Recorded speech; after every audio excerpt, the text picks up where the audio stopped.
Hello दोस्तों, सभी को नमस्ते। स्वागत है कहानियों की दुनिया में आप सभी का। आज की हमारी कहानी महाभारत के पांडव धनुर्धर अर्जुन। कुंती के 3 पुत्रों में सबसे छोटा पुत्र धनुर्धर अर्जुन। इंद्रदेव के प्रताप से उत्पन्न महाधनुर्धारी अर्जुन कुंती का तीसरा तथा सबसे छोटा पुत्र था। अतः ये कहना भी अनुचित न होगा कि इंद्रदेव ही अर्जुन के पिता थे। अर्जुन इंद्र के समान ही प्रतापी और पराक्रमी था। पांडवों में सबसे अधिक युद्ध कुशल और वीर वही था।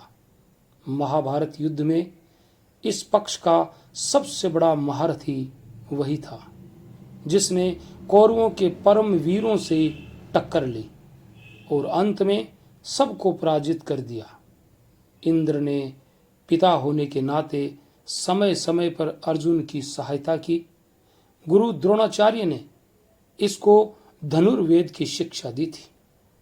उस समय पाठशाला में कौरव पांडव सभी मिलकर अस्त्र शस्त्र विद्या सीखते थे। अर्जुन उन सब में तीव्र बुद्धि वाला था। गुरु के बताने पर तुरंत ही बात उसकी समझ में बैठ जाती थी और वह उसी समय उसका प्रयोग करके सभी अन्य साथियों को विस्मित कर देता था। कौरवों के विद्वेष का एक कारण यह भी रहा, गुरु द्रोणाचार्य उसको अपने पुत्र अश्वत्थामा से भी अधिक चाहते थे। वह भी सदा गुरु की भक्ति में लीन रहता था।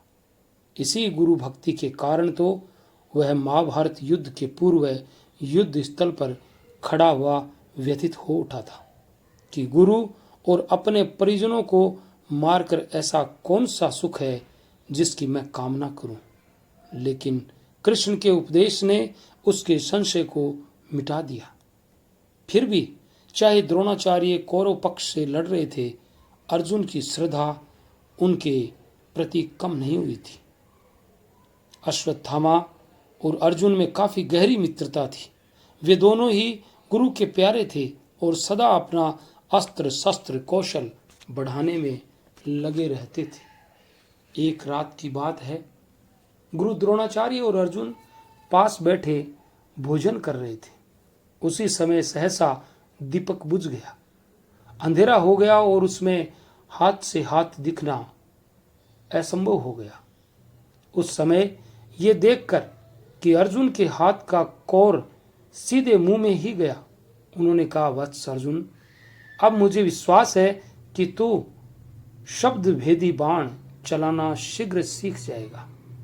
उसी समय द्रोणाचार्य ने शब्द भेदी चलाना अर्जुन को सिखाया और वह कुछ ही क्षण में उसकी क्रिया सीख गया। उसी के द्वारा तो उसने अनेक स्थलों पर शत्रुओं के कुचक्रों को व्यर्थ कर दिया था।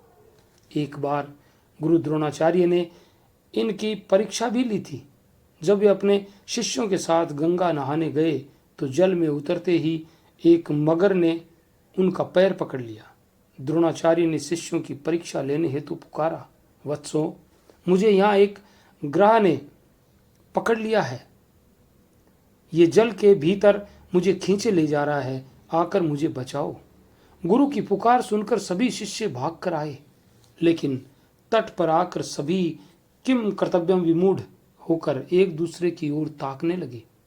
केवल अर्जुन ही अकेला ऐसा था जिसने उसी क्षण धनुष पर बाण चढ़ाकर जल के भीतर मारे 5 बाणों से उस ग्रह को मार डाला।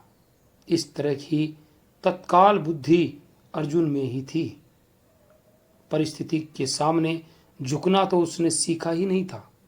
कैसा भी बड़े से बड़ा संकट आने पर वह चुनौती देकर खड़ा हो जाता था और कभी अपने जीवन तक की चिंता नहीं करता था। उसके समान साहसी और बुद्धिमान शायद ही दूसरा कोई था।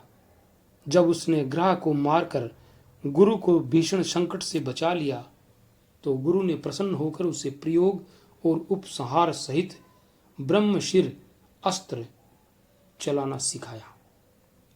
एक और परीक्षा गुरु द्रोणाचार्य ने ली। परीक्षा के लिए एक दिन निश्चित कर दिया।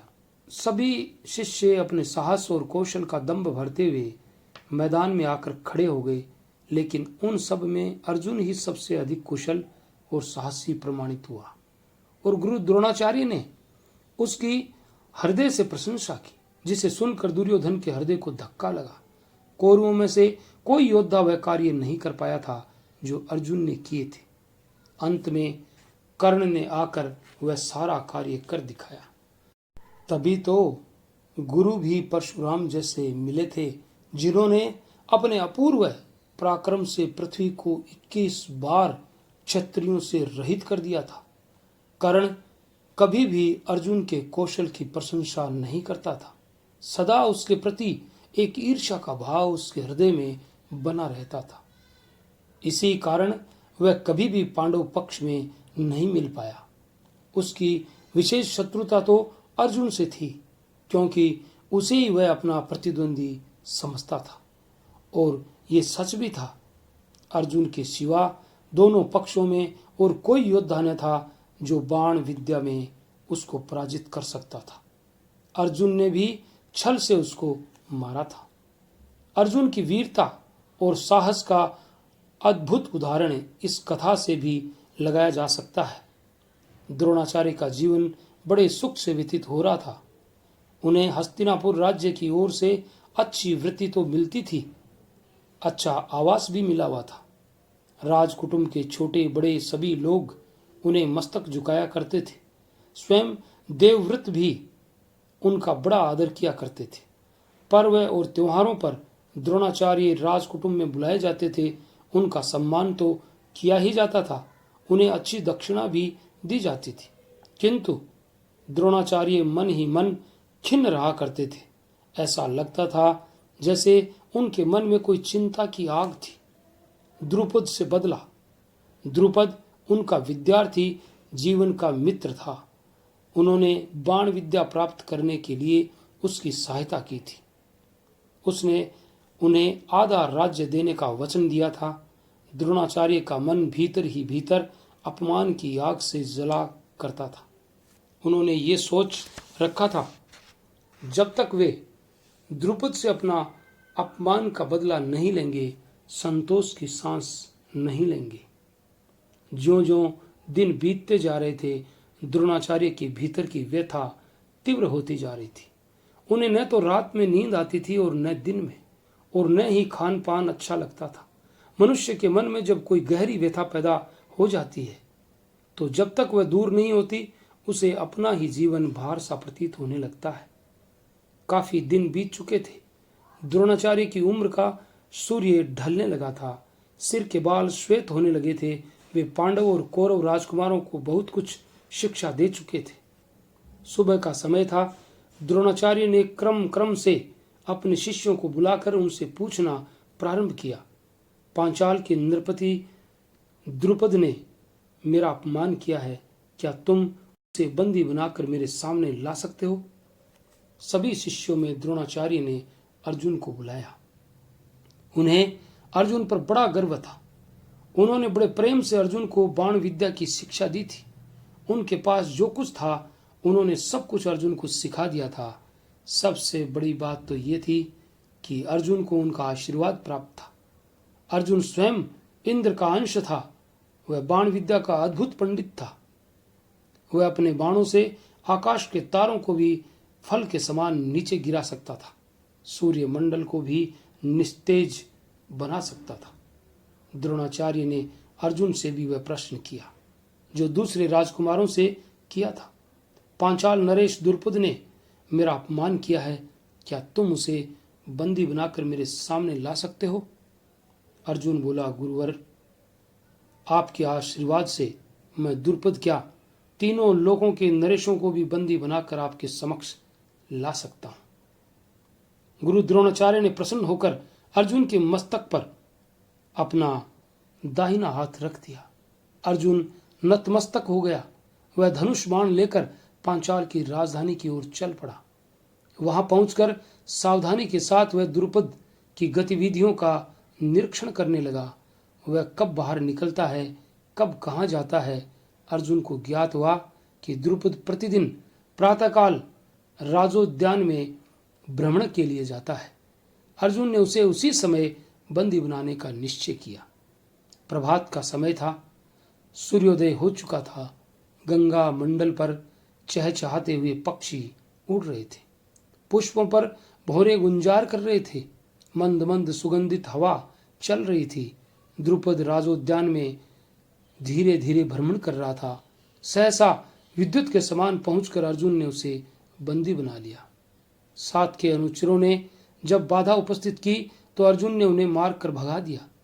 थोड़ी ही देर में द्रुपद के बंदी होने का समाचार राजधानी के घर घर में फैल गया। सैनिक सिपाही अस्त्र शस्त्र लेकर दौड़ पड़े। सब ने एक साथ मिलकर द्रुपद को छुड़ाने का प्रयत्न किया, किंतु अर्जुन की बाण वर्षा ने सबको असहाय कर दिया। जिस प्रकार सिंह अपने शिकार को लेकर गीदड़ों के बीच से बाहर निकल जाता है, उसी प्रकार अर्जुन द्रुपद को बंदी बनाकर उसकी सेना की पहुंच से बाहर निकल गया। अर्जुन के तेज और उसके अद्भुत शौर्य ने द्रुपद को मुग्ध कर दिया। वह बोला, बड़े शूरवीर हो तुम, किंतु ये तो बताओ तुम कौन हो? तुमने मुझे क्यों बंदी बनाया है? तुम बंदी बनाकर मुझे कहाँ ले जाना चाहते हो? अर्जुन बोला, मैं कौन हूं ये तो नहीं बताऊंगा, किंतु आपके दूसरे और तीसरे प्रश्न का उत्तर यह है कि मैंने अपने गुरु की आज्ञा से आपको बंदी बनाया है। मैं अपने गुरु के पास ही आपको ले चल रहा हूं। मेरे गुरु ही आपके संबंध में निर्णय कर लेंगे। विश्वास रखिए, मैं आपके साथ कोई अभद्रता नहीं करूंगा। द्रुपद आश्चर्य भरे स्वर में बोला, तुमने मुझे अपने गुरु की आज्ञा से बंदी बनाया है। क्या नाम है तुम्हारे गुरु का? अर्जुन ने उत्तर दिया, मेरे गुरु का नाम है द्रोणाचार्य। द्रुपद के मुख से आश्चर्य के साथ निकल पड़ा, द्रोणाचार्य। द्रुपद की आंखों के सामने एक चित्र नाच उठा। उसने उस चित्र में देखा उसके विद्यार्थी जीवन का मित्र द्रोणाचार्य दीन भाव से उनके सामने खड़ा है। उसे अपनी मित्रता की याद दिलाकर उससे सहायता की याचना कर रहा है, किंतु उसने उसकी ओर से अपना मुख फेर लिया है और बड़ी उपेक्षा के साथ उत्तर दिया है, वह तो उसे जानता ही नहीं। द्रुपद मन ही मन सोचने लगा। वह तब तक सोच विचार में डूबा रहा जब तक अर्जुन उसे बंदी रूप में लेकर द्रोणाचार्य के सामने नहीं पहुंच गया। उसने द्रुपद को द्रोणाचार्य के सामने खड़ा कर दिया। अर्जुन बोला, गुरुवर पहचानिए, यही है ना द्रुपद? द्रोणाचार्य ने द्रुपद की ओर देखा। उसका मस्तक झुका हुआ था। द्रोणाचार्य बोले, हाँ बेटा, यही है पांचाल देश का नरपति द्रुपद। इन्होंने ही एक दिन मेरी गरीबी का उपहास किया था। ये मेरे विद्यार्थी जीवन के साथी हैं, पर इन्होंने ही कहा था, मैं तो तुम्हें पहचानता ही नहीं। अर्जुन, तुमने मेरी आज्ञा का पालन किया है। तुम्हारी कीर्ति युग युगों तक अक्षय और अमर बनी रहेगी। द्रोणाचार्य ने द्रुपद की ओर देखते हुए कहा, द्रुपद, मस्तक उठाकर मेरी ओर देखो। अब तो मुझे पहचान रहे हो ना? पर द्रुपद ने कोई उत्तर नहीं दिया। उसका मस्तक झुका ही रह गया। द्रोणाचार्य ने द्रुपद की ओर देखते हुए पुनः कहा, घबराओ नहीं द्रुपद, मैं तुम्हारा अपमान नहीं करूंगा। अर्जुन, इन्हें बंधन से मुक्त कर दो। द्रुपद, तुम अपने को स्वतंत्र समझो, तुम चाहे जहां जा सकते हो। अर्जुन ने द्रुपद को मुक्त कर दिया। द्रुपद का मस्तक ऊपर नहीं उठा। उसकी समझ में नहीं आ रहा था कि वह द्रोणाचार्य की बात का क्या उत्तर दे। द्रोणाचार्य के सामने से जाए तो किस ओर जाए? मनुष्य जब अपने किए पर लज्जित हो जाता है तो उसका यही हाल होता है। अर्जुन के अपार पराक्रम का परिचय हमें उस समय भी मिलता है जब उसने कर्म क्षेत्र में गंधर्वराज अंगारपूर्ण का सामना किया था। गंधर्वराज महापराक्रमी था और पहले पहल उसने अर्जुन को इस तरह ललकारा था जैसे पर्वताकार देह वाला एक योद्धा एक साधारण व्यक्ति को ललकारता है, लेकिन धनुर्धर अर्जुन ने शीघ्र ही अपने पराक्रम का परिचय दिया और कुछ ही क्षणों में अपने युद्ध कौशल से गंधर्व राज को विचलित कर दिया। यहाँ तक कि उसने पराजय स्वीकार करके अर्जुन से मित्रता कर ली और उसे चाक्षुषी विद्या सिखा दी, जिसकी प्राप्ति के लिए 6 महीने तक उसको कठोर तपस्या करनी पड़ी थी। गंधर्व राज ने पांडवों को गंधर्व जाति से 100 घोड़े देने का वचन दिया था। उसी की श्रेष्ठ सम्मति मानकर पांडवों ने महर्षि धौम्य को अपना पुरोहित बनाया था। धनुर्विद्या में अर्जुन ने जो अद्वितीय कौशल प्राप्त कर लिया था, उसका परिचय हमें द्रौपदी स्वयंवर के समय भी मिलता है। राजा द्रुपद की पुत्री द्रौपदी का स्वयंवर होने वाला था। देश विदेश में महापराक्रमी क्षत्रिय कुमार राजकुमारी का वर्ण करने की इच्छा से आए हुए थे। उस समय पांडव वनवास का समय काट रहे थे। उन्हें भी स्वयंवर का पता चला तो कौतूहलवश वे भी द्रुपद की नगरी में जा पहुंचे। स्वयंवर की शर्त यह थी कि जो कोई योद्धा स्तंभ के ऊपर घूमती हुई मछली की आंख को नीचे तेल में उस मछली की परछाई को देखकर भेद देगा, उसी को द्रौपदी अपने पति के रूप में स्वीकार कर लेगी। स्वयंवर मंडप में उपस्थित सभी योद्धाओं ने अपना अपना कौशल दिखाया, लेकिन कोई भी उस आंख को नहीं भेद पाया। कौरव भी वहां पर उपस्थित थे। वे भी प्रयत्न करने के पश्चात लज्जित होकर अपने अपने स्थान पर आ बैठे। जब सभा में चारों ओर निराशा व्याप्त हो गई तो कर्ण ने उठकर अपना बाण उस मछली की आंख के लिए साधा और वह वीर निश्चित ही उसको भेद देता, लेकिन सूत पुत्र होने के नाते उसको क्षत्रिय कन्या के साथ विवाह करने का अधिकार नहीं दिया गया। सभा में चारों ओर उसके विरुद्ध स्वर उठने लगे। स्वयं द्रौपदी ने भी सूत पुत्र कहकर उसका तिरस्कार किया था। किसी को भी ये पता नहीं था कि कर्ण भी क्षत्रिय पुत्र है, क्योंकि सूत ने उसको पाल पोस कर बड़ा किया था। अतः यहीं तक का ज्ञान सबको था। कर्ण अपने मन में घुट कर बैठ गया। तब सबसे अंत में अर्जुन ने अपने धनुष पर बाण साधा और नीचे तेल से भरे कड़ा में मछली की परछाई देखकर उसने उसकी आंख बेध दी। बस चारों ओर बैठे योद्धाओं के हृदय धक से रह गए। द्रौपदी ने आकर उसके गले में वरमाला डाल दी।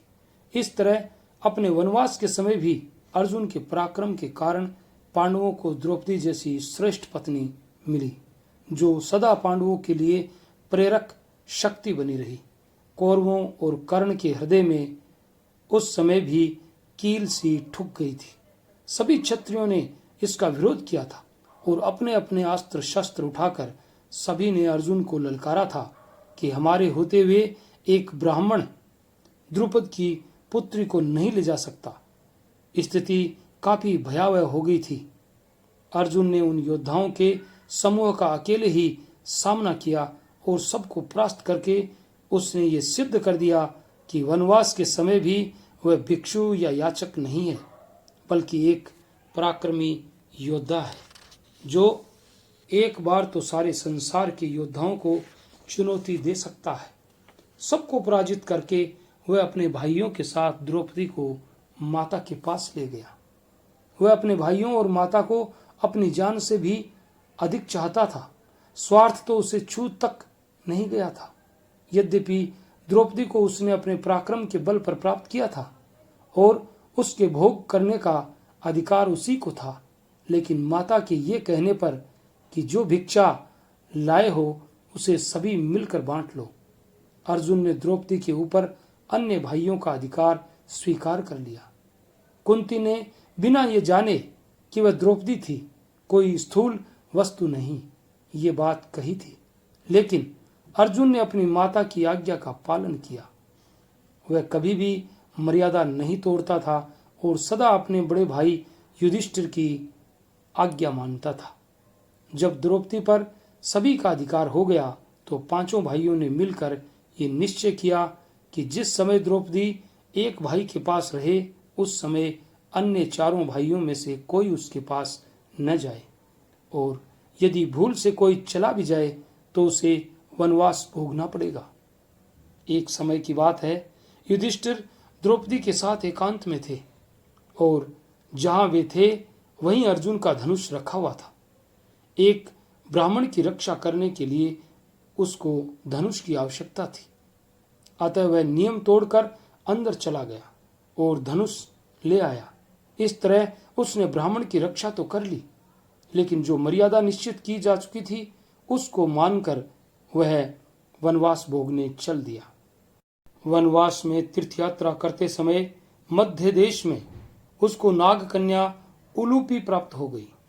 उसके साथ सहवास करके उसने एक पुत्र उत्पन्न किया था, जिसका नाम बब्रुवाहन था। वह बालक अभिमन्यु के समान ही महापराक्रमी था। अपने पिता अर्जुन को न पहचान कर जब उसने उसी से युद्ध किया था, तब एक बार तो अपने पराक्रम से अर्जुन को भी मूर्छित कर दिया था। इसी वनवास काल में ही अर्जुन की श्री कृष्ण से भेंट हुई। जब वह पश्चिम में प्रभास क्षेत्र में पहुंचे तो श्री कृष्ण भी द्वारका से आए थे। कृष्ण ने उसे द्वारका चलने का निमंत्रण दिया तो वह द्वारका आ गया। नियम का पालन करता हुआ अर्जुन नगर के भीतर नहीं घुसा, बल्कि रेवतक पर्वत तक ही ठहर गया। वहीं बलराम तथा यादवगण प्रमुख व्यक्ति उनसे मिलने आए। कुछ दिन तक वह वहीं रहा। इसी बीच में एक उत्सव हुआ, जिसमें उसने कृष्ण की बहन सुभद्रा को देखा। उसके रूप और लावण्य को देखकर वह उस पर मोहित हो गया। कृष्ण उसके हृदय के भाव को जान गए और सुभद्रा के लिए योग्य वर समझकर उन्होंने उसे सुभद्रा का हरण करने की सम्मति दे दी, क्योंकि कृष्ण ये भलीभांति जानते थे कि बलराम तथा अन्य संबंधी सुभद्रा का विवाह अर्जुन के साथ नहीं करेंगे। सखा की बात पर विश्वास करके अर्जुन ने सुभद्रा का हरण कर लिया। सुभद्रा भी इस योद्धा को देखकर मुग्ध हो गई और पूर्ण संतोष के साथ उसकी पत्नी होकर चली गई। पीछे से बलराम तथा अन्य यादवों को बड़ा क्रोध आया, लेकिन कृष्ण ने सबको समझा दिया। बलराम तो युद्ध के लिए उतारू हो रहे थे, लेकिन कृष्ण के तर्कों के सामने वे भी चुप हो गए। अंत में सभी ने अर्जुन को सुभद्रा के योग्य वर स्वीकार कर लिया और विधि पूर्वक उन दोनों का विवाह कर दिया। उसी सुभद्रा के गर्भ से वीर बालक अभिमन्यु का जन्म हुआ, जिसने चक्रव्यूह में अपने पराक्रम से शत्रुओं को चकित कर दिया और जो अंत में अपने पिता का यश बढ़ाकर वीर गति को प्राप्त हुआ था। एक बार अर्जुन को गर्व हुआ कि भगवान का सबसे लाडला मैं ही हूं। तभी तो श्री कृष्ण स्वयं पांडवा नाम धनंजय कहते फूले नहीं समाते। उन्होंने मेरे प्रेम में आबद्ध होकर अपनी बहन सुभद्रा को भी मुझे सौंप दिया। सम्रांगण में वे मेरे सारथी बने और मेरे निमित्त उन्होंने दैत्यादि का जघन्य कृत्य स्वीकार किया। यहाँ तक कि रणभूमि में स्वयं अपने हाथों से मेरे घोड़े के घाव तक भी धोते रहे।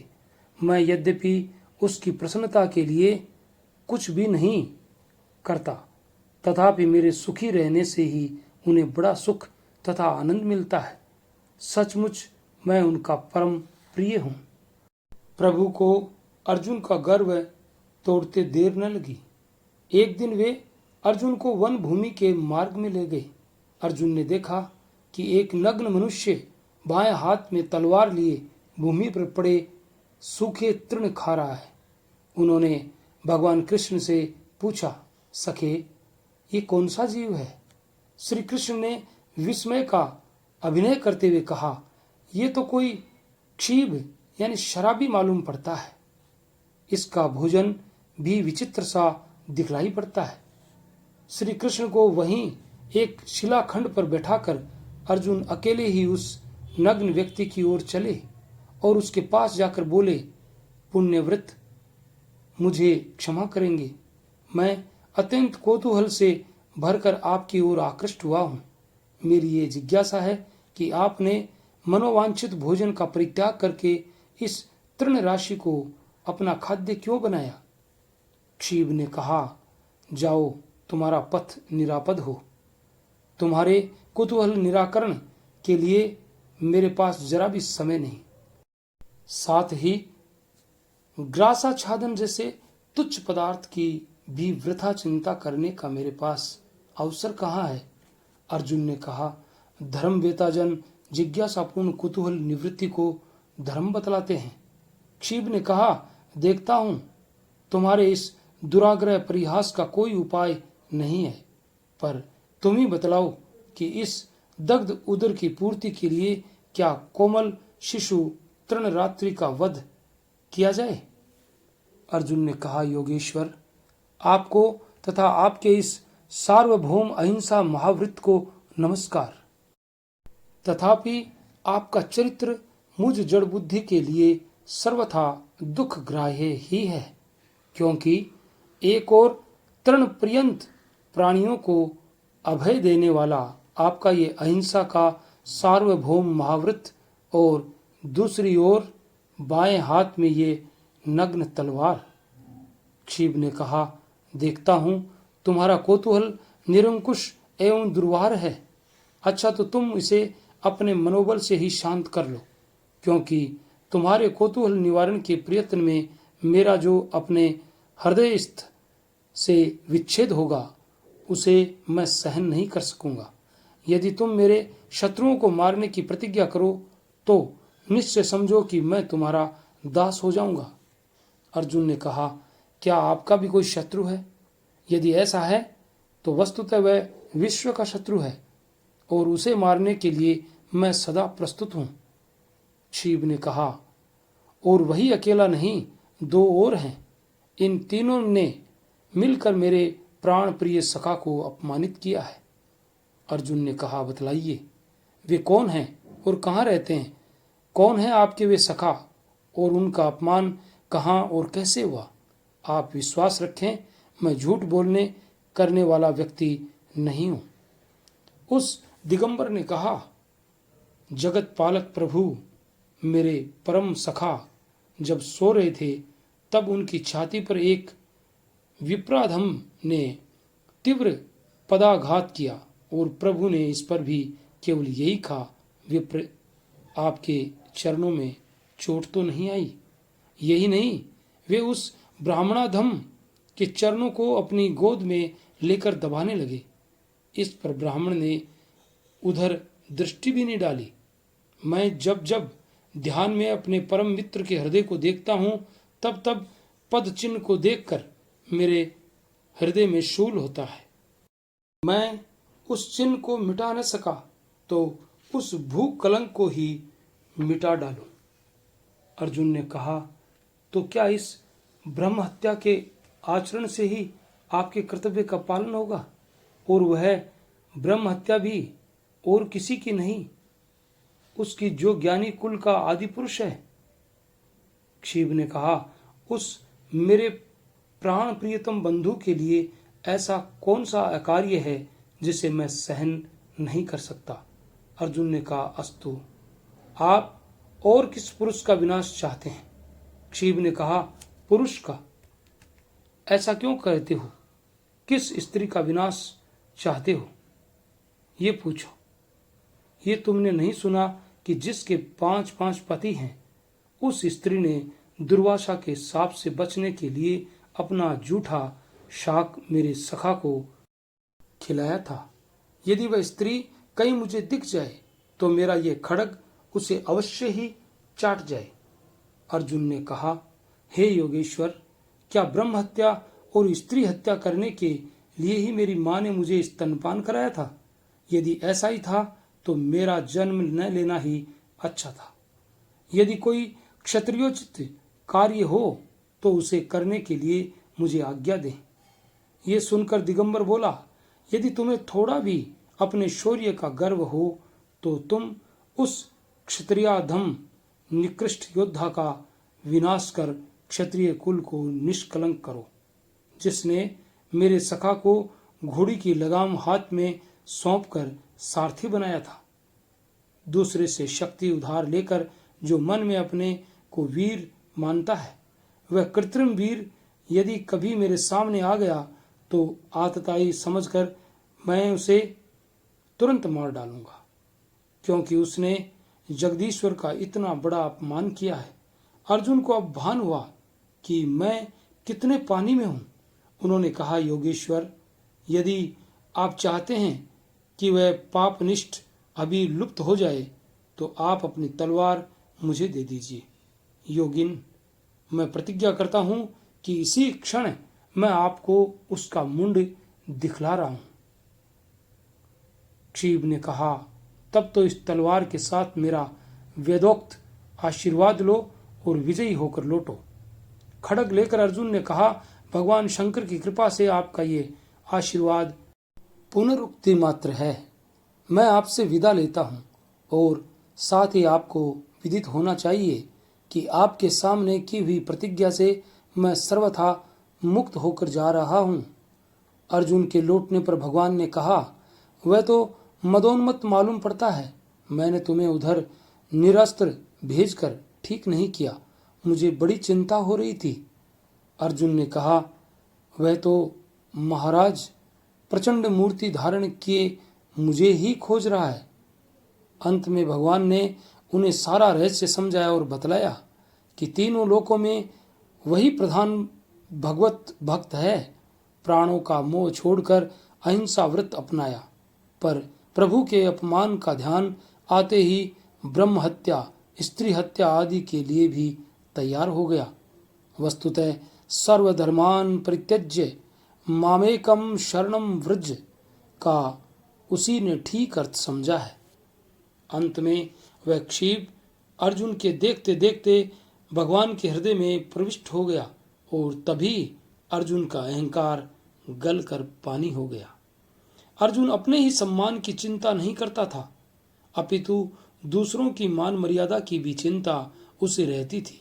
उसने इंद्र के विरुद्ध अग्नि की मान मर्यादा की रक्षा की थी और उसी से उसे कपिध्वज नाम का दिव्य रथ और गांडीव धनुष प्राप्त हुआ।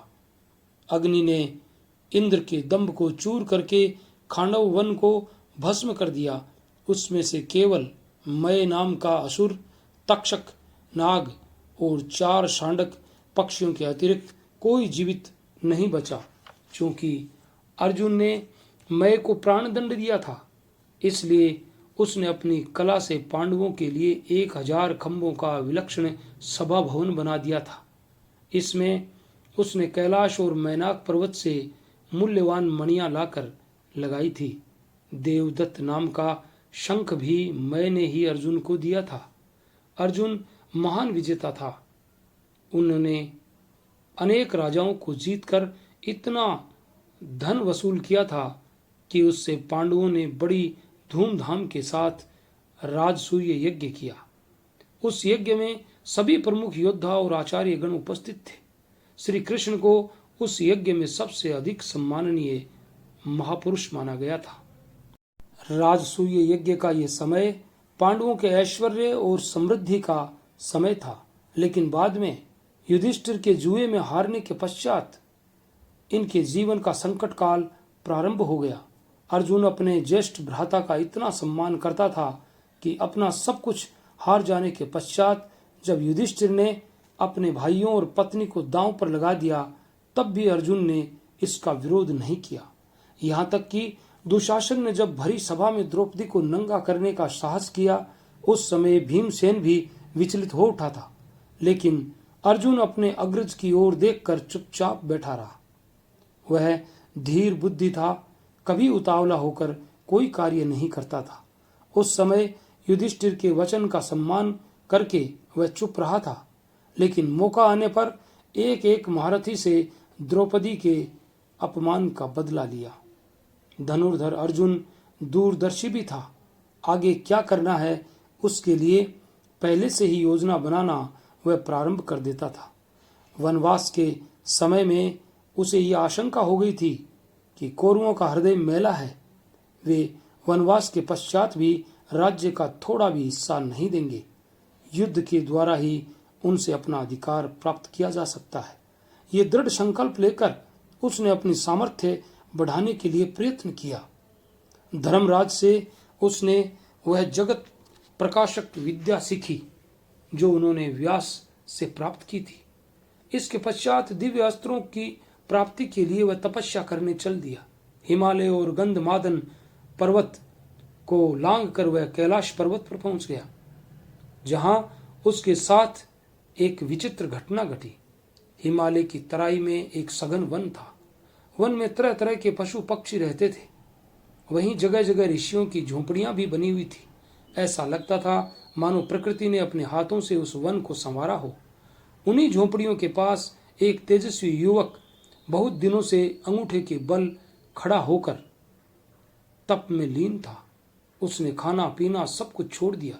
वह केवल हवा पीकर ही रहता था। उसका शरीर सूख गया था, सिर के बाल बढ़ गए थे, पर चेहरे पर तेज बढ़ता जा रहा था। लगता था मानो दूसरा सूर्य निकल रहा हो। वह तपस्वी पांडवों का भाई अर्जुन था। वेदव्यास की सलाह से वह दिव्यास्त्र प्राप्त करने के लिए शिवजी को प्रसन्न करने की चेष्टा कर रहा था, क्योंकि छली, षड्यंत्रकारी और पापी कौरवों को हराने के लिए शिवजी की शरण में जाने के अतिरिक्त बेसहारा पांडवों के पास अब कोई मार्ग नहीं रह गया था। अर्जुन के तप के तेज से आसपास की धरती जलने लगी। झोंपड़ियों में रहने वाले ऋषि मुनि चकरा उठे। वे अर्जुन को समझाने लगे कि वह ऐसा कठिन तप न करें, पर अर्जुन ने उनकी बातों पर ध्यान नहीं दिया। ध्यान भी वह कैसे दे सकता था? उसे तो अधर्म और अन्याय को मिटाने के लिए शिवजी से दिव्यास्त्र प्राप्त करने थे। अतः वह तप में लगा रहा। अर्जुन ने जब ऋषियों की बात पर ध्यान नहीं दिया तो ऋषिगण सामूहिक रूप से शिवजी से प्रार्थना करने लगे, प्रभु, अर्जुन के तप से धरती जल रही है। अगर आप उसे रोकेंगे नहीं तो इस वन में हम लोगों का रहना कठिन हो जाएगा। उसी समय आकाशवाणी हुई, ऋषियों, घबराओ नहीं। अर्जुन पूर्व जन्म का देवता है। उसके तप से तुम्हारा अनिष्ट नहीं होगा। वह मुझसे दिव्यास्त्र लेना चाहता है। मैं उसके तप से प्रसन्न हूं। ये वाणी स्वयं भगवान आशुतोष की थी। अर्जुन बड़ी श्रद्धा से उनकी आराधना में लगा रहा। उन्हें प्रसन्न करने के लिए तप करता रहा। दोपहर का समय था। अर्जुन अपनी पूजा की माला भगवान के चरणों पर चढ़ा रहा था। सहसा उसे एक शुकर दिखाई पड़ा जो कहीं से निकलकर उसी ओर आ रहा था। अर्जुन ने झट अपना धनुष बाण उठाया और धनुष पर बाण चढ़ाकर शुकर पर चला दिया। बाण शुकर की छाती में लगा। वह धरती पर गिरकर कुछ देर तक तड़प कर सदा के लिए सो गया। अर्जुन के बाण के साथ ही शुकर की छाती में एक और भी बाण लगा था। वह बाण एक किरात का था जो दूर से शुकर का पीछा करता हुआ आ रहा था। शुकर जब धरती पर गिरा तब अर्जुन और किरात दोनों शुकर के पास जा पहुंचे। अर्जुन ने कहा, शुकर की मृत्यु मेरे बाण से हुई है, पर किरात ने उसकी बात का विरोध किया। उसने कहा, नहीं, शुकर की मृत्यु मेरे बाण से हुई है। शुकर की मृत्यु को लेकर अर्जुन और किरात में विवाद होने लगा। दोनों ही एक दूसरे की वीरता को ललकारने लगे। बातों ही बातों में अर्जुन का क्रोध भड़क उठा। वह किरात पर बाण चलाने लगा। अर्जुन ने किरात पर कई बाण चलाए, पर उसके सभी बाण किरात के शरीर से फल की तरह लग लग कर नीचे गिर पड़े। वह विस्मित हो उठा, पर साथ ही और भी अधिक क्रुद्ध हो उठा। वह किरात को युद्ध के लिए ललकार कर उस पर बाणों की वर्षा करने लगा। फलतः किरात भी युद्ध के लिए तैयार हो गया। किरात और अर्जुन दोनों में युद्ध होने लगा। अर्जुन के पास युद्ध की जितनी कलाएं थी, जितने अस्त्र शस्त्र थे, सब का उसने उपयोग किया, पर किरात का बाल भी बांका न हुआ। ये पहला अवसर था जब अर्जुन के बाण विफल हुए थे। वह आश्चर्य में डूबकर सोचने लगा, ये किरात कौन है? मेरे बाण क्यों विफल हो गए? कहीं किरात के रूप में भगवान शिव तो नहीं? अर्जुन की आंखें बंद हो गई। वह हाथ में धनुष बाण लेकर खड़ा था। वह आंखें बंद करके सोचने लगा, अवश्य किरात के रूप में शिवजी ही हैं। मेरे बाण भगवान शंकर को छोड़कर और किसी पर विफल नहीं हो सकते थे। अर्जुन ने आंखें खोलकर देखा, सामने कोई नहीं था। किरात इधर उधर कहीं भी दिखाई नहीं पड़ रहा था। अर्जुन के मुख से अपने आप ही निकल पड़ा, भगवान शंकर, भगवान आशुतोष। सहसा अर्जुन के गले में एक माला आ गई। यह उन्हीं मालाओं में से एक थी जिन्हें अर्जुन भगवान के चरणों में चढ़ाया करता था। अर्जुन को विश्वास हो गया कि किरात के रूप में भगवान शिव ही उसके शौर्य की परीक्षा ले रहे थे। अर्जुन का मन भक्ति और श्रद्धा से भर गया। वह पुलकित होकर भगवान शंकर की प्रार्थना करने लगा। भगवान आशुतोष प्रसन्न हो उठे। उन्होंने प्रसन्नता भरे स्वर में कहा, अर्जुन, मैं तुम्हारी वीरता की परीक्षा लेकर परम संतुष्ट हुआ हूं। मैं तुम्हारी इच्छा के अनुसार ही तुम्हें पाशुपत अस्त्र दे रहा हूं। इससे तुम तीनों लोकों को जीत सकोगे। अर्जुन का उद्देश्य पूरा हुआ। महाभारत के पन्नों से प्रकट है कि अर्जुन ने भगवान शंकर के दिए हुए अस्त्रों से ही महाभारत के युद्ध में विजय प्राप्त की थी। सृष्टि के इतिहास में शौर्य के नैवेद्य से शिवजी को संतुष्टि करने वाला अकेला अर्जुन ही है। अतः उसकी वीरता की कहानी प्रलय की छाती पर भी लिखी रहेगी। इससे यह पूरी तरह स्पष्ट होता है कि अर्जुन परिस्थिति को ठीक तरह से पहचान कर उससे लाभ उठाने वाला बुद्धिमान योद्धा था। वह ऐसा मूर्ख क्षत्रिय नहीं था जो अपने पराक्रम का सही अनुमान न लगाकर व्यर्थ का दंभ भरा करते हैं।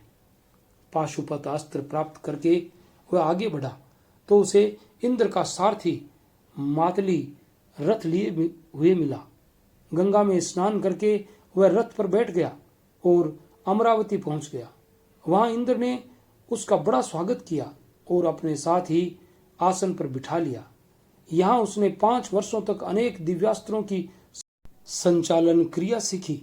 उसी समय चित्रसेन गंधर्व उसका मित्र बन गया, जिसे उसने नाचना गाना आदि सिखाया, जो मत्स्य नरेश विराट के यहाँ काम आया। अर्जुन के विवेक और संयम को तो इस कथा के माध्यम से भली भांति समझा जा सकता है। देवसभा में उर्वशी नाम की महासुंदरी अप्सरा आया करती थी, जिसको अर्जुन वंश माता के रूप में देखा करता था। उसके हृदय के भाव को न जानकर चित्रसेन ने समझा कि वह उसके सौंदर्य पर मोहित हो गया है। इसलिए उसने एक दिन उर्वशी को अर्जुन के पास भेज दिया। उर्वशी अपना कामुक रूप लेकर अर्जुन के पास पहुंची और सहवास के लिए इच्छा प्रकट करने लगी। अर्जुन के तेजस्वी रूप को देखकर वह काम से पीड़ित हो रही थी। उसने अर्जुन को अपने साथ रमण करने की इच्छा जताई। ये सुनकर अर्जुन ने चौंक कर कहा, उर्वशी, आप तो हमारी वंश माता हैं, फिर मैं ऐसा पाप कार्य कैसे कर सकता हूँ? आपकी यह धारणा मेरे विषय में गलत है कि मैं आपके प्रति कामासक्त हूँ। मैं तो आपको पूज्य मानकर आपका सम्मान करता हूँ। अर्जुन की इस बात को सुनकर भी उर्वशी की काम पीड़ा उतनी ही बनी रही और उसने कहा, छोड़ो इस धारणा को वीरवर, आओ मेरी काम पीड़ा को शांत करो। जब उर्वशी के कई बार कहने पर भी अर्जुन तैयार नहीं हुआ तो उसने क्रुद्ध होकर उसे नपुंसक होने का शाप दिया। उसके लिए निश्चित अवधि थी। आगे चलकर यह शाप भी अर्जुन का सहायक बना और अज्ञातवास के समय इसी के कारण विराट के यहाँ उनका रहना संभव हुआ। वृहनला बनकर वह उत्तरा को नाचना गाना सिखाता था और इस तरह वह अपना सारा समय काटता रहा। इंद्र से अनेक दिव्यास्त्र प्राप्त करके अर्जुन बद्री वन में नर नारायण के आश्रम में पहुंचा। अन्य पांडव भी वहां प्रतीक्षा कर रहे थे। वहां आकर उसने अपने भाइयों को अपनी यात्रा का सारा विवरण सुनाया और जो दिव्यास्त्र प्राप्त किए थे उनका परिचय दिया। अर्जुन स्वार्थी और संकुचित मनोवृत्ति का मनुष्य नहीं था। उसका हृदय उदार और क्षमाशील था। यद्यपि कौरवों ने उसका और उसके भाइयों का अनिष्ट कर दिया था और उसकी पत्नी का अपमान किया था, लेकिन भाई के नाते फिर भी अर्जुन ने एक बार गंधर्वराज चित्रसेन से युद्ध करके दुर्योधन आदि को छुड़ाया। चित्रसेन उसका मित्र था, लेकिन एक बार उसने भाइयों के पीछे इस मित्रता की भी चिंता नहीं की। दुर्योधन फिर भी कठोर और ईर्ष्यालु बना रहा, लेकिन अर्जुन को इसका विशेष खेद नहीं हुआ, क्योंकि वह तो कर्तव्य की श्रेष्ठता में विश्वास करता था। कर्तव्य से प्रेरित होकर कठिन से कठिन कार्य करने की क्षमता उसमें थी।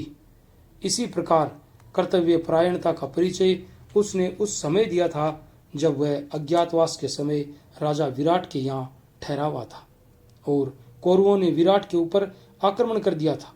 झूठा दंभ भरने वाला राजकुमार उस समय अर्जुन को सारथी बनाकर युद्ध के लिए गया था, लेकिन वह कौरवों की सैन्य शक्ति को देखकर डरकर भागने लगा।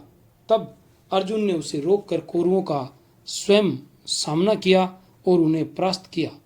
राजा विराट के प्रति अपने कर्तव्य का वह इसी तरह पालन कर सकता था, इसलिए अपने भाइयों का भी उसने सामना किया। इससे स्पष्ट होता है कि अर्जुन को किसी व्यक्ति विशेष से लगाव नहीं था, बल्कि कर्तव्य, न्याय और सत्य की भावना ही उसके जीवन के लिए प्रेरक शक्तियां थी। फिर अभिमान तो उसको छू तक नहीं पाया था। बड़े से बड़ा कार्य करके भी वह अपने पराक्रम की डींगे नहीं मारता था। दूसरों की प्रशंसा करते हुए सुनकर भी वह कुछ नहीं बोलता था।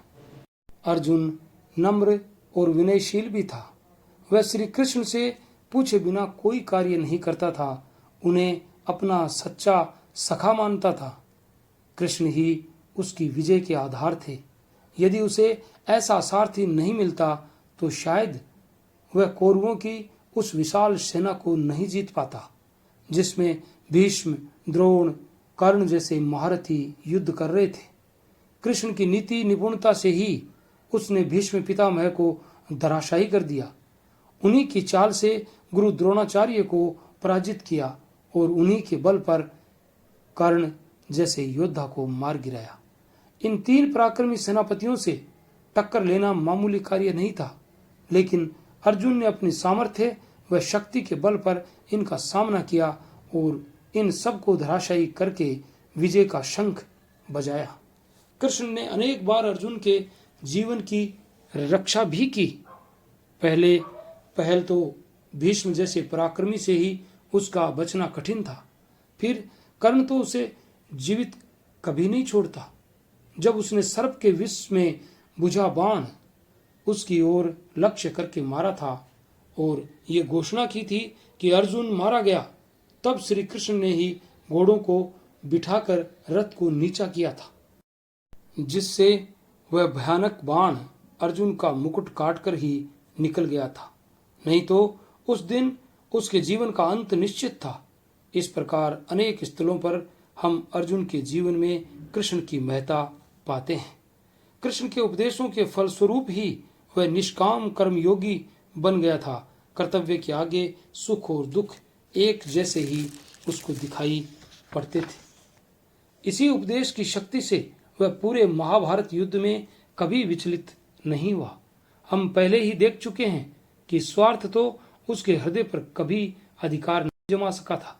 इंद्र ने उससे इंद्रपुरी में रहकर ऐश्वर्य भोगने के लिए कहा था, लेकिन अपने सुख के लिए उसने भाइयों का तिरस्कार नहीं किया। वास्तव में वह पूरा साधक था। एक बार जिसकी भी दृढ़ कल्पना अपने हृदय में कर लेता था, फिर कोई भी शक्ति उसे उस मार्ग से हटा नहीं पाती थी। इस प्रकार उर्वशी के ऊपर कामासक्त न होकर उसने अपने अखंड ब्रह्मचर्य का परिचय दिया था। एक तरह से देखा जाए तो वह जितेंद्रिय था। उसको अपने मन पर अधिकार था और जब कभी किसी प्रकार का संशय उठता भी था तो कृष्ण उसको दूर करने के लिए उसके पास रहते थे। उसके किसी के साथ प्रणय संबंध जोड़ने में भी एक प्रकार का गौरव रहता था। छिपकर प्रेम करना तो उसे आता ही नहीं था। वह तो पहले अपने पराक्रम का परिचय देता था और अपने आप को पूरी तरह समर्थ प्रमाणित करके किसी सुंदरी से प्रेम करता था। उसके प्रेम में वीरों की सच्चाई थी। राज परिवार का व्यक्ति होते हुए भी वह कूटनीति नहीं जानता था। वह तो सीधा सच्चा योद्धा था। पर्वत से टकराने की सामर्थ्य रखता था, लेकिन साम दाम दंड भेदपूर्ण नीति में निपुण नहीं था। इसके लिए तो श्री कृष्ण ही सदा उसको मार्ग दिखाया करते थे। वह तो इतना सीधा था कि स्वयं अपने समर्थक धृष्टद्युम्न से ही इस आधार पर उलझ पड़ता था कि उसने द्रोणाचार्य को मारा था। यद्यपि द्रोणाचार्य के वध के पीछे सारी चाल तो कृष्ण की ही थी। धृष्टद्युम्न ने तो चाल के बाद द्रोणाचार्य को केवल मार डाला था और फिर द्रोणाचार्य का मरना पांडवों के हित में ही था। लेकिन अर्जुन के हृदय में गुरु भक्ति उमड़ पड़ी और उस समय अपना हित अहित उसे कुछ भी नहीं सूझा। इससे स्पष्ट होता है कि वह सरल हृदय योद्धा था। उसके लिए सदा एक निर्देशक की आवश्यकता रहती थी। वह निर्देशक कृष्ण थे। यदि वे न होते तो गीता का उपदेश सुनने के पश्चात भी हो सकता था अर्जुन स्वजनों की मृत्यु देखकर विचलित होकर युद्ध भूमि से चला जाता। लेकिन कृष्ण ने सदा उसको उचित मार्ग पर लगाए रखा। इस तरह भावुकता अर्जुन के चरित्र में एक शिथिलता के रूप में थी, लेकिन सरल हृदय व्यक्तियों में वह स्वाभाविक ही है। यदि अर्जुन और अन्य पांडव इतने सरल हृदय वाले नहीं होते तो दुष्ट दुर्योधन उनको इतने कष्ट नहीं दे पाता। वे तो सदा सत्य, न्याय और मर्यादा की रक्षा करना ही अपने जीवन का चरम उद्देश्य समझते थे और राजनीति में इन्हीं वस्तुओं की विशेष आवश्यकता नहीं होती। उसे तो आवश्यकता पड़ने पर कुटिलता का भी आश्रय लेना पड़ता है। महाभारत में राजा के धर्म के विषय में विस्तृत विवेचन है। में राजा की नीति का वर्णन किया गया है और बताया गया है कि भेद नीति से राजा को अपने शत्रुओं का दमन करना चाहिए। सरलता और सच्चाई का आश्रय लेने से शत्रु कभी वश में नहीं आ सकता। यही पांडवों की कमजोरी थी, लेकिन कृष्ण जैसे कूटनीतिज्ञ उनके साथ थे, इसलिए अंत में विजय उनकी ही हुई। इस सरलता का एक उदाहरण यही है कि अर्जुन के पुत्र का वध कौरवों ने कर दिया था और उस पर दुखी होकर उसने जयद्रथ को मारा था। लेकिन अगर वह चाहता तो अपने दिव्य अस्त्रों के बल से सभी शत्रुओं का विनाश कर सकता था, लेकिन उसने ऐसा नहीं किया।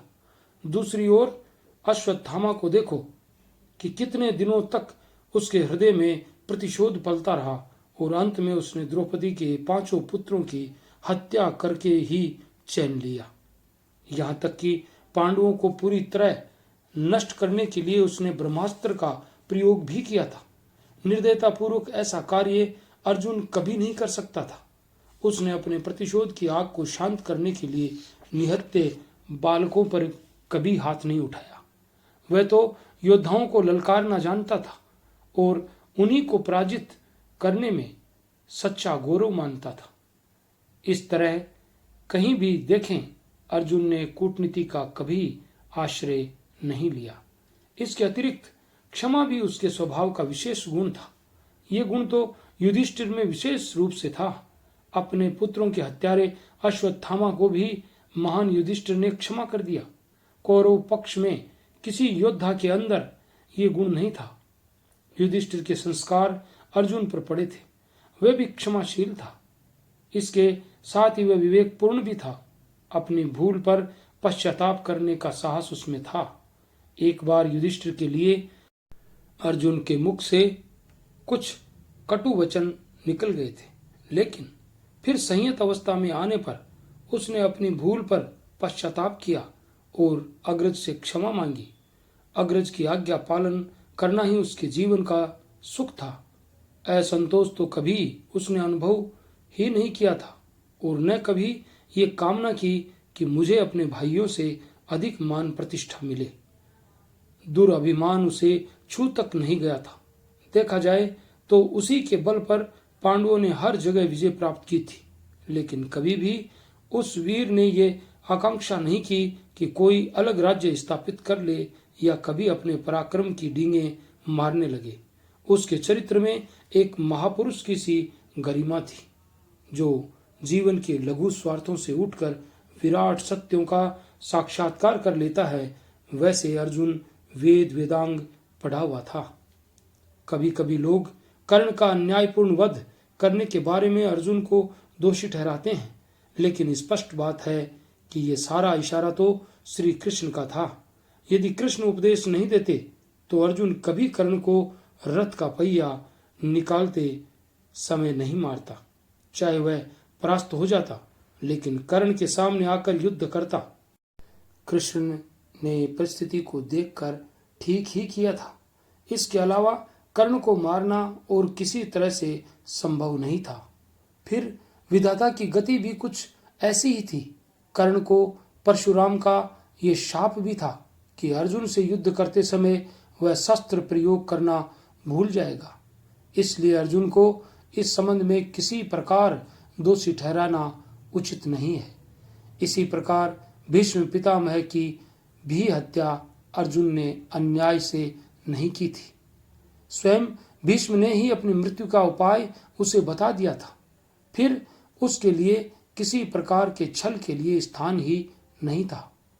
उक्त विवरण से हमें यही पता चलता है कि अर्जुन एक अजय योद्धा था, लेकिन कृष्ण की ही उसके एक ऐसे सारथी थे जिनकी सहायता से उसके सभी कार्य पूर्ण हो जाते थे। महाभारत युद्ध के 36 वर्ष पश्चात पांडव हिमालय की ओर चले गए और वहीं गलकर इस संसार से सदा के लिए उठ गए।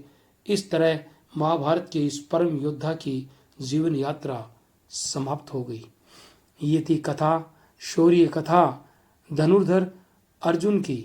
अगर आपको अच्छी लगी, पसंद आई तो हमारे चैनल को लाइक, शेयर, कमेंट और सब्सक्राइब जरूर करें। और मिलते हैं कल 5 पांडवों की कथा में नकुल और सहदेव की कथा के साथ। तब तक के लिए all the best. Thanks for watching.